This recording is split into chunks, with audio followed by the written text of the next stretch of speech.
Hello, US 101 history class. I want to welcome you to week 3, where I'm going to do a little summary of what we just covered um, and talk about where we're going with the rest of this class for this week. But before I do that, um, going to say something very clear that I want whoever's listening to this to let the other students know. Um, I need as many of you as possible. I need to see the majority of the class right at the end of this announcement that they've watched the entire announcement and they understand everything that I said. Just say uh, something like, "Hi, Mr. Pollock. I understand what you said," and then just put a reply to the announcement video there. If I don't get the majority of students doing that, I will have a quiz and maybe an unexpected exam coming up sooner, or a longer set of work assignments. So it's in everybody's interest in the class to just watch the announcement and see it. Now, look, sometimes I've had classes where the numbers of people watching my announcements low, because sometimes the teacher just shows my announcement to the whole class, and it's not a lot of it won't show that everybody saw the announcement. So that could be the case. The reason why I'm doing this is that I'm a little concerned about with the essays. I've provided a lot of clarity and examples of what I'm wanting out of the essays, and I'm not really sure everybody has actually looked at what I've posted earlier and the examples about citations and what I'm looking for in the essays. So you guys are not in trouble, but it's very simple. As I mentioned, watching announcements for the class, it's required anyways. And so I just want to get some confirmation, some feedback. Like, yeah, are you guys actually watching my announcement and you understanding everything? So, but this time I just want to see that. Okay. So, having said that, like, what do I really want to cover again? So I'm looking through a lot of the essays. So first of all, most of you have this down quite nicely. Even if there's some of you are having things that I'm giving you feedback to fix, these are all easy fixes. Most of you are giving me a really, really all the elements are there for you to be able to continue to get full points and an A grade in the class. But there's like little things that keep getting often that I see are being forgotten or not done, and that can lead to losing points. And I want to just kind of get all of you on board, like, right now. Like, let's get this all figured out right now so that you can just get solid A's on these essays. Okay, so first of all, I do have examples that I've posted, and I want you to go back and look at those of what an essay should look like. There has to be a citation at the end of every paraphrase and direct quote. So many, it's very easy to always just kind of say, like, oh, a citation only comes after a direct quote. And that's the easier part for a lot of folks, and that makes sense. Okay, but you also have to cite after something is said, uh, um, a paraphrase. Now, what's a paraphrase? A paraphrase is when you write something that you've learned in your own words, but that information that you have, so the way that you're expressing it is yourself, is your own way of writing it. But um, you didn't. You're writing this information because it came from somewhere else other than inside your brain. So, if I was to write about Helen Keller and I said, I'm very inspired by Helen Keller, and it was interesting to see that she got involved in politics the way that she did, even controversially. And we saw that she was reacting to the way that even the press and outsiders were interpreting her views and kind of seeing her as being infantile or childlike, and not giving her credit for taking her own views, whether you agree with them or not. Now, everything that I just said, right, was in the article that she wrote, Why I'm a Socialist. But you see, I just put it in my own words. Like, so where did I get that content from, right? Or it could have been from the documentary. So it's like where did I get that idea of that? Where did that information come from? So the citation is just a way of saying, oh yeah, this is where this came from. Now, for books that are cited, you have to have the page number as well, or at least a chapter for like OpenStax. Okay. Here's the whole concept of a citation. And I just want you to think about the concept so it helps you understand what to do. A professor, or the training that we're doing for college, is that if I wanted to know where you got that information from, I could just look at your essay and I could actually get to it immediately. I would know where to go. I'd say, oh, not just Howard Zen, but like what page, OpenStax, what chapter, how much ever information is available in there. And I could go, oh, an article that was written, and it's online article. Okay, I can find that article. A documentary, I can find it in that video.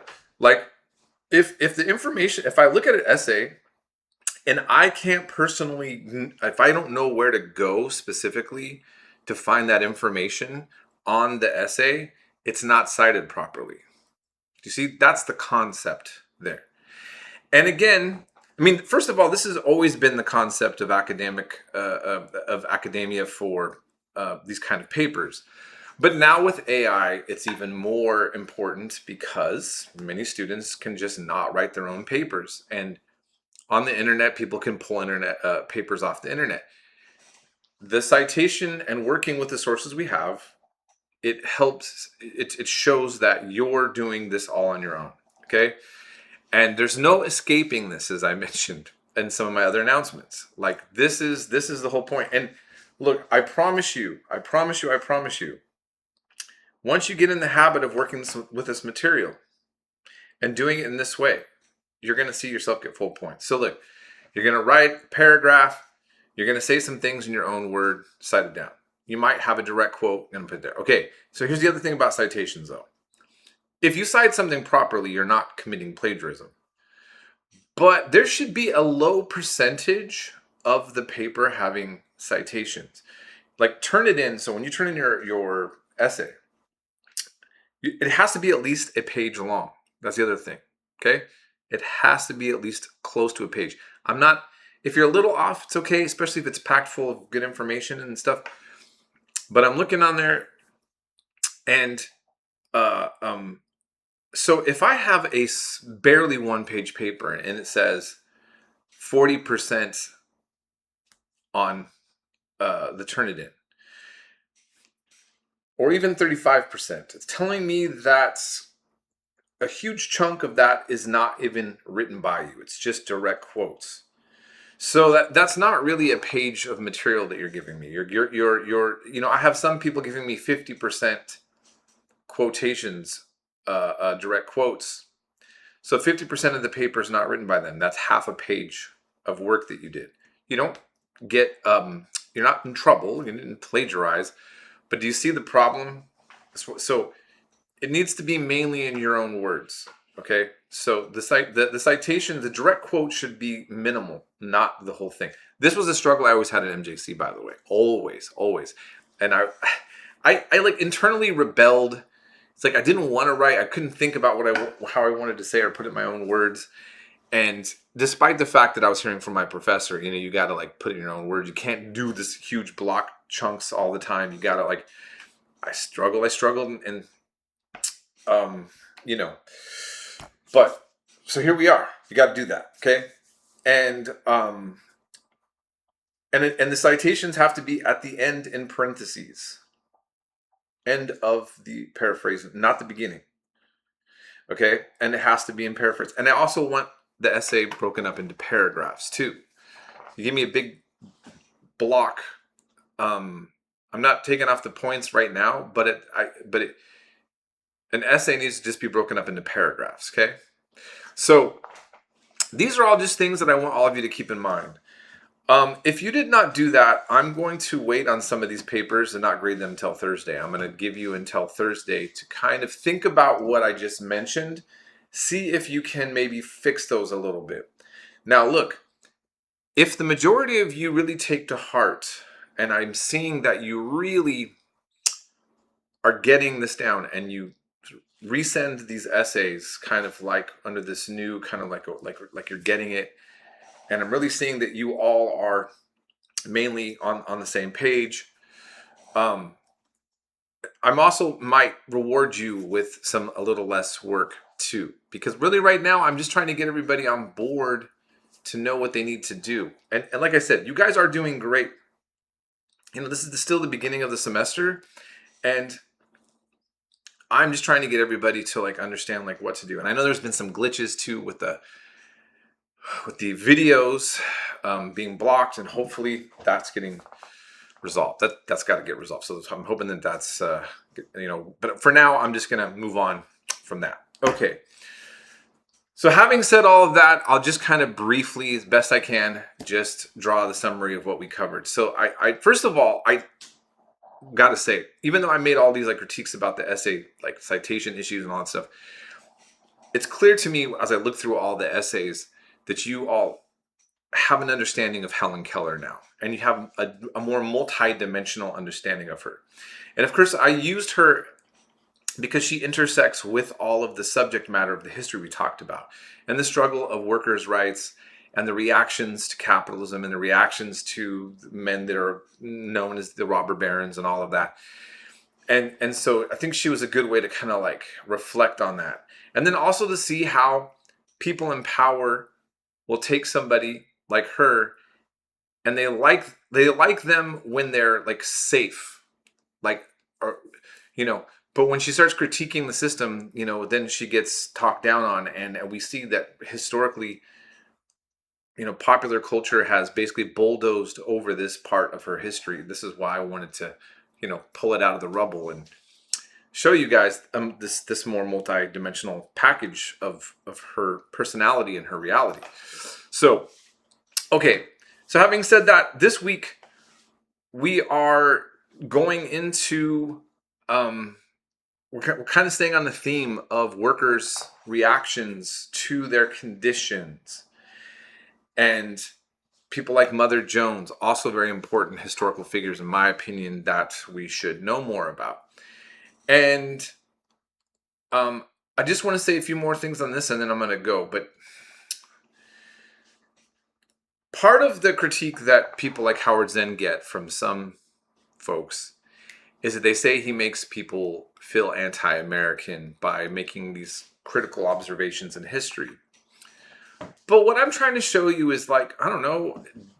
I mean, a person can be a socialist or anti-socialist, doesn't matter. But I think that a lot of you are seeing like, oh, I highlighted Helen Keller as a hardworking American, innovative American, who is somebody to be inspired by, at least in terms of the way that she would overcome things, could read different languages all in Braille, and have her own thoughts and opinions about things and assert herself into the world and not be passive, right?